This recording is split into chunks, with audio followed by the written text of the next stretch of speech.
Hello friends, welcome to my channel. आप सभी का फिर से मेरे चैनल में स्वागत है। तो आप लोग जो सीटेट की प्रिपरेशन कर रहे हैं, आई होप उनकी प्रिपरेशन अच्छी चल रही होगी। और आज मैं सीटेट से रिलेटेड एक बहुत ही खास वीडियो लेकर आई हूँ, तो आप लोग प्लीज़ इस वीडियो को पूरा वॉच करें।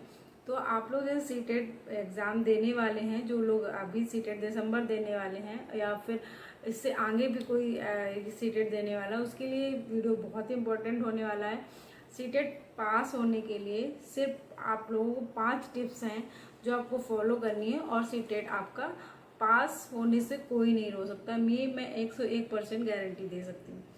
तो ठीक है, हम लोग शुरू करते हैं। वो 5 टिप्स क्या कौन से हैं? तो सबसे पहला टिप्स हमारा क्या है कि हमें क्या करना है। सबसे पहले अपने सिलेबस को बहुत बारीकी से याद करना है, क्योंकि अगर हम सिलेबस ही मुझे नहीं पता होगा तो हम बहुत सी ऐसी चीज़ें होंगी जो हमारे सिलेबस से आउट ऑफ होंगी, तो उनको हम पढ़ लेंगे। तो उससे क्या रहेगा कि जो चीज़ हमारे सिलेबस में मैं उनको हम उससे भटक जाएंगे और बाहर की चीज़ें अदर चीज़ें आ जाएंगी, तो हमारे सीटेट एग्ज़ाम के लिए यूज़फुल नहीं रहेंगी। तो इसलिए आप लोगों को सबसे पहले अपना सीटेट का सिलेबस कवर करना है। इसके बाद और भी चीज़ें देखनी है। ठीक है, तो ये पहली टिप्स आपको क्या समझ में आए कि सिलेबस को ऐसा नहीं है कि आप अगर सीडीपी पढ़ रहे हैं तो सब पूरी सीडीपी ही पढ़ते जाएंगे, पूरा नहीं। आपको सारे सब्जेक्ट पढ़ना है।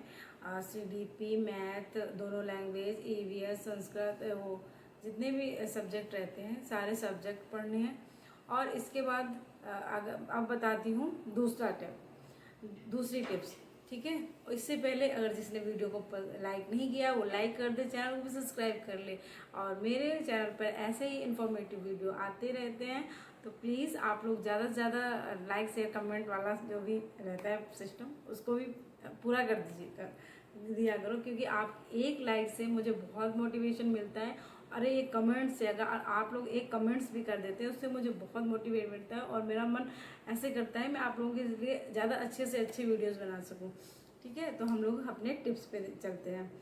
तो हमारा जो सेकेंड टिप्स है वो है हमारी पाठ्य पुस्तक यानी कि बुक्स। तो हमें बुक्स इतनी ऐसी बुक्स लेनी है जिनको मुझे अपनी उनकी लैंग्वेज भी इंटरकनेक्ट कर पाए, जिनकी लैंग्वेज मुझे ज़्यादा से ज़्यादा लैंग्वेज समझ में आए। और मतलब जो बुक्स पतली हो, देखने में पतली हो, लेकिन उनका जो तरीका है वो जो जिस भी राइटर की आप बुक लो उनको उसको पहले एक बार पढ़ के देख लो कि हाँ ये बुक्स जिसकी भी राइटर की है तो वो ठीक है।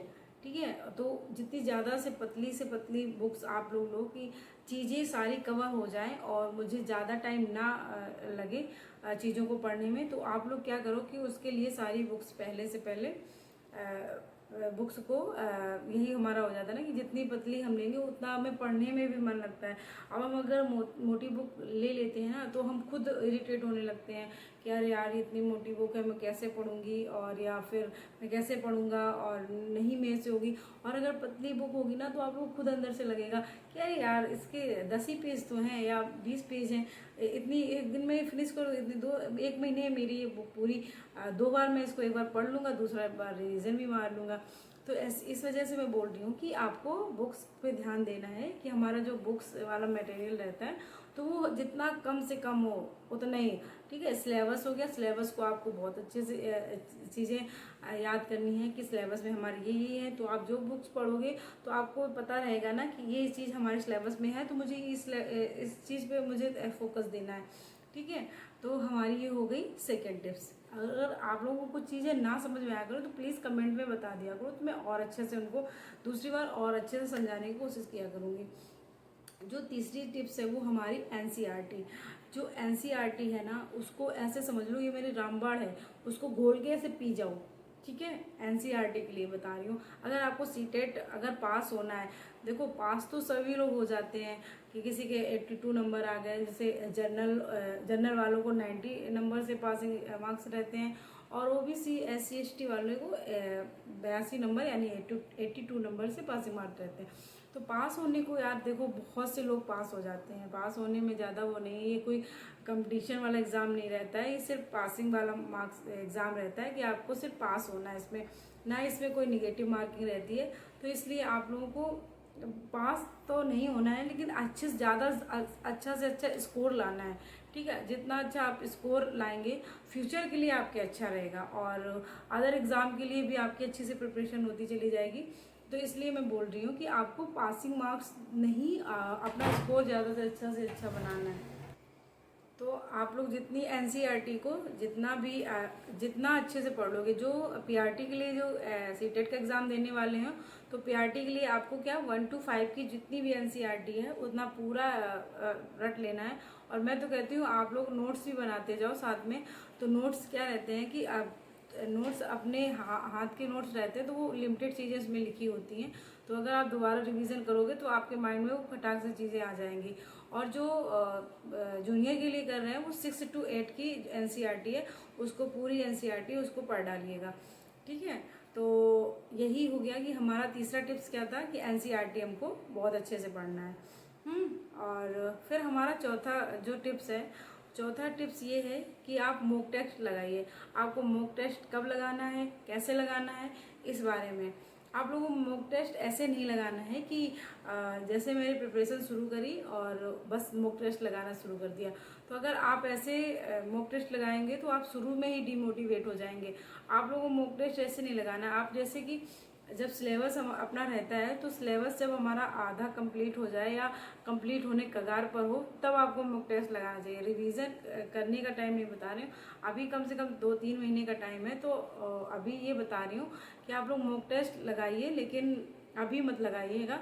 पहले अपना सिलेबस कंप्लीट कर लीजिएगा और इसके बाद आप लोग मॉक टेस्ट लगाना शुरू करिए। अगर मॉक टेस्ट लगाना भी है तो हर एक सब्जेक्ट के अलग अलग मॉक टेस्ट रहते हैं। जैसे आपने सीडीपी पढ़ा, तो आप सीडीपी के मॉक टेस्ट लगाइए, फिर उसमें देखिए कि हमसे कितना हो रहा है, कितना नहीं हो रहा है। और अगर आप अभी से जैसे पढ़ाई शुरू करी और आपने मॉक टेस्ट लगाना शुरू कर दिया, तो आपके ऐसे नंबर आएंगे 46, 45, 50, तो आप लोग डिमोटिवेट हो जाओगे और चीज़ें पता भी नहीं होंगी कि कैसे क्या करनी है। बस आप लोग तो ऐसे तो 1-2 क्वेश्चन आएंगे और बाकी सब तो तुक्का ही लगा दोगे, तो इसमें आपके अच्छे मार्क्स नहीं बन पाएंगे, तो आपका मन तुरंत ही गिर जाएगा। तो आपको तुरंत से ही मॉक टेस्ट नहीं लगाना। मॉक टेस्ट लगाने का भी टाइम होता है जब आपका सिलेबस कंप्लीट होने के कगार पर हो या आधे से ज़्यादा सिलेबस हो गया हो, तब आप सारे सब्जेक्ट का अगर आपको मॉक टेस्ट लगाना है, तो वैसे आपने सीडीपी पढ़ा तो सीडीपी का मॉक टेस्ट लगाना है। ठीक है, और फिर हमारा जो 5 टिप्स है लास्ट वाला, तो वो है कि मॉक टेस्ट कैसे लगाना है। तो मॉक टेस्ट हमें ऐसे लगाना है कि चलो हमारा पूरा सब्जेक्ट कंप्लीट हो गया, फिर हम मॉक टेस्ट अपना लगा रहे हैं। तो मॉक टेस्ट लगाते टाइम हमसे जो गलतियां हुई हैं, जिस चीज़ों को हम नहीं पहचान पा रहे हैं, उनको एक कॉपी पेन में नोट करते जाना है। और बाद में जब हमारा मॉक टेस्ट हो जाए, उसमें अपना देखिएगा कि आपका कैसा क्या नंबर आ रहा है। उसके हिसाब से फिर जो गलतियाँ आपको उसको तुरंत उसी टाइम उसे अपना डाउट क्लियर करना है कि ये अगर हमारा गलत हुआ है तो हमसे क्या मिस्टेक हुई है। अगर ये सब चीज़ें आप सारे मॉक टेस्ट में करेंगे, तो नेक्स्ट टाइम से मैं श्योरली बोल रही हूँ कि आपके नंबर इंक्रीज होते चले जाएंगे। आपको चीज़ें ज़्यादा से ज़्यादा बेहतर समझ में आने लगेंगी अगर इस हिसाब से आप अपना मॉक टेस्ट लगाएं। ठीक है, तो फिर अगर कुछ समझ में नहीं आया है तो प्लीज़ मुझसे कमेंट करके पूछ लें। और आज का वीडियो इतना ही है, और आगे कुछ भी पूछना हो तो मुझे कमेंट करें। मैं वीडियो को यहीं से एंड कर रही हूँ। प्लीज़ आप लोग चैनल को लाइक, सब्सक्राइब, शेयर और कमेंट्स भी किया करो। मिलते हैं नेक्स्ट वीडियो में।